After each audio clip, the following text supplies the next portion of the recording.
M की तरफ आऊँ, एक चीज़ बताऊंगी कि किसी भी एग्ज़ाम की जब हम प्रिपरेशन करते हैं उसके दो पहलू हैं। एक, आप क्या पढ़ते हैं, कौन सी किताबें पढ़ते हैं, कितने टेस्ट लगाते हैं, कितने घंटे देते हैं, ठीक। दूसरा है एग्ज़ाम में कि आप मेंटली क्या सोचते हैं, क्या आप कॉन्फिडेंट हैं कि आप एग्ज़ाम क्रैक कर सकते हैं, आप साइकोलॉजिकली कितने स्ट्रांग हैं, कि आपका मन नहीं कर रहा है उठने का पर फिर भी आप उठते हैं। वो चीज़ है आपका मेंटल करेज, और उसको आपको बिल्ड करना बेहद बेहद ज़रूरी है। मैं कहूँगी 60% ये मेंटल करेज है और ये 40% जो पढ़ाई है। तो उस मेंटल करेज को बिल्ड करने के लिए 2 एम है। एक है माइंडसेट, कैसा आप अपने दिमाग को ट्रेन करते हैं। देखिए, एक बात होती है, जैसे आप खड़े हैं वहाँ पर, चलिए आपको नहीं खड़ी, जैसे हम कभी पढ़ते हैं तो हमें लगता है कि आज मैं बहुत थक गई हूँ, आज बिल्कुल पढ़ने का मन नहीं है, अब तो पढ़ ही नहीं पाऊंगी। तो ये क्या है, आपका दिमाग आपको बोल रहा है कि आप नहीं कर सकते, आप नहीं कर सकते। हम अपने दिमाग से कई बार कंट्रोल हो जाते हैं। हमें करना यह है कि हमें अपने दिमाग को कंट्रोल करना है। हमें उसको बताना है कि नहीं, आज अगर मैंने सोचा है कि मुझे ये चैप्टर कंप्लीट करना है तो मैं करके रहूँगी। तो आपको अपने दिमाग को कंट्रोल करना होगा, ठीक है। जब तक हम अपने माइंड को, अपने हार्ट को नहीं एक जगह फोकस कर पाएंगे, तब तक हम अच्छे से फोकस नहीं कर पाएंगे। तो ये चीज़ आप अपने आप को ज़रूर बताते रहिए। और जो दूसरा एम की मैं बात करती हूँ वो है मोटिवेशन। तो कई बार ऐसा पूछते थे, मैं भी जब पढ़ रही थी तो इंटरनेट पे ऐसे यूट्यूब पे सर्च करती थी हाउ टू स्टे मोटिवेटेड। तो लेकिन वो चीज़ मुझे बाद में समझ आई कि बाहर का कोई इंसान मुझे नहीं बता सकता कि how will I stay motivated. तो फिर थोड़ा अंदर मुझे झांकना पड़ा और तब मुझे समझ आया कि मैं कैसे मोटिवेट हूँ। तो फिर जब आपको मन करे ना कि आज तो हो गया, आज बहुत पढ़ाई करी, तब अपने आप से पूछो कि ऐसा क्या है जिसने मुझे पुश किया कि मैं ये करियर चुनूँ। ऐसा क्यों है कि मैं एसएसबी के एग्ज़ाम के लिए बैठ रही हूँ या बैठ रहा हूँ। Why is it. अगर आपका वाई तगड़ा है ना तो आप पूरी जर्नी से अच्छे से निकल जाओगे। इसलिए अपने वाई को, why do you want to join the civil service, why do you want to clear this exam, that is very very important. So don't start कि अगर करूँगा तो अच्छा वो मिल जाएगा, प्रेस्टीज मिल जाएगी। अगर आप प्रेस्टीज को सोच कर अगर आप सिविल सर्विस का एग्ज़ाम देने जा रहे हैं तो माय डियर फ्रेंड्स, ज़्यादा दिनों तक वो आपको मोटिवेट नहीं रख पाएगा।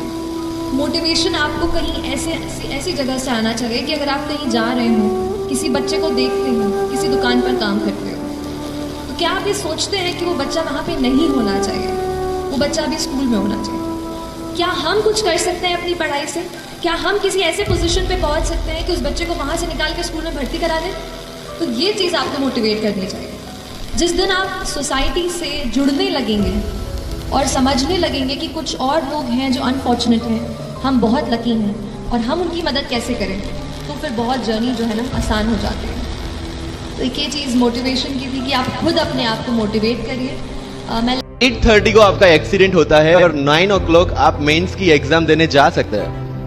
इंटरव्यू से पहले 1 महीने तक आप हॉस्पिटलाइज्ड है और उससे 1 वीक पहले आप दिल्ली जाके उसकी प्रिपरेशन कर सकते हैं। तो luck has to come with you, उसको आना पड़ेगा और आपको आईपीएस बनाना पड़ेगा। मैं एग्जाम के लिए निकला, मेंस मेरा था सुबह, जीएस3 का पेपर था। 8:30 को मेरा स्कूटी स्लिप हो गया, मेरा लिगामेंट इंजरी हो गया, लेफ्ट हैंड में इंजरी था, सीट से ब्लीडिंग हो रहा था। लेकिन मेरे पास 2 ऑप्शन थे। मैं खड़ा हुआ, मैंने देखा okay my right hand is safe and I decided I'll go to the exam hall and write the exam. मेरे पास 2 ही ऑप्शन थे, या तो मैं वहां से उठ के रोने लगूं, यार मेरे साथ ही ऐसा क्यों हुआ, मेरा एक्सीडेंट हो गया, मेरा मेंस खराब हो गया और हॉस्पिटल जाओ, या दूसरा ऑप्शन था कि मैं देखूं कि मैं 3 घंटे और सर्वाइव कर सकता हूं। हाँ कर सकता हूं। मैं मेंस के लिए एग्जाम हॉल में गया। ये जितने भी फोटोग्राफ्स लगे हैं, सर ने जैसे बताया कि जितने भी इंसान सक्सेसफुल हुए, अगर आप उसकी लाइफ स्टोरी देखेंगे तो कहीं ना कहीं एक मोमेंट आता है जहां पे वो इंसान की जो स्ट्रगल है वो पीक पे हो जाते हैं। वो इस मोमेंट पे आपको डिसाइड करना है कि आपको वहां से यू टर्न लेना है या आपको वहां से आगे निकलना है। इन सब लोगों ने डिसाइड किया कि उनको वहां से आगे निकलना है। एंड दैट इज द फंडा ऑफ लाइफ। सक्सेस उन्हीं को मिलता है जो इस स्ट्रगल वाले मोमेंट से आगे निकलने की सोचते हैं। जब भी आपको लगे कि आपके सिर पे बहुत मुसीबत है, जब भी आपको लगे कि आप हर तरह से गिर चुके हैं, जब भी आपको लगे कि आपके पास कोई ऑप्शन नहीं है, तब एक चीज आप अपने दिमाग में लाइएगा कि यही मोमेंट है जहां से आपकी तकदीर बदलने वाली। क्योंकि डायमंड जो होता है वो जितना ज्यादा घिसता है उतनी ज्यादा उसकी वैल्यू होती है। सोना जो होता है वो जितना ज्यादा तपता है उतनी उसकी वैल्यू होती है। अगर आप जिंदगी में तप रहे हैं, अगर आप जिंदगी में घिस रहे हैं, अगर आपको लग रहा है कि आप हर तरह से मुसीबतों में गिरे हुए हैं, तभी आपकी जो वैल्यू है वो बढ़ने वाली है। और यही मेरा एटीट्यूड रहा है। लोग बोलते हैं कि तुम्हारी फाइनेंशियल कंडीशन ठीक नहीं थी, पापा इलेक्ट्रिशियन थे, मम्मी हाउसवाइफ थी, डायमंड के कारखाने में काम करती थी, उसके बाद उन्होंने मैरिज में रोटियां बनाने का काम किया और उस तरह से मैं पढ़ा।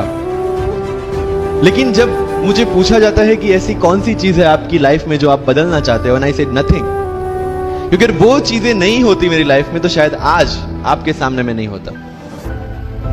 तो अगर लाइफ में प्रॉब्लम्स है, अगर लाइफ में स्ट्रगल है, जैसे सर ने बताया struggle is a part of life and I strongly believe in that. Bharat वर्ष का सपना चंद्रगुप्त ने देखा, चाणक्य ने देखा, और उस भारत वर्ष को बनाने के लिए जब ये संघर्ष जारी था और तब राजा धनानंद की डॉटर दुर्धरा से चंद्रगुप्त को प्यार हो जाता है, और जब चाणक्य उनको बोलते हैं कि नहीं तुम्हें उससे दूर रहना है, तब चंद्रगुप्त बोलता है आचार्य कभी कभी सोचता हूं कि जिंदगी में या ये भारत के सम्राट बनने के लिए इतना त्याग, इतना बलिदान ना देना होता तो। और तब चाणक्य रिप्लाई करते हैं तो हर कोई भारत का सम्राट होता। This is the fundamental rule of life. अगर आईएएस बनने के लिए, आईपीएस बनने के लिए सैक्रिफाइस करना नहीं पड़ेगा, अगर उसके लिए आपको त्याग नहीं करना पड़ेगा, तो आज पूरे इंडिया में हर घर में आपको आईएएस आईपीएस मिल जाएंगे। मुझे एग्जैक्ट डेट याद है, 23 मार्च को मेरा इंटरव्यू था। 20 फरवरी को मुझे हॉस्पिटल में एडमिट किया गया क्योंकि मुझे इन्फेक्शन हो गया था बॉडी में एंड बहुत हाई फीवर था, तो आईवी के अलावा कोई ऑप्शन नहीं था।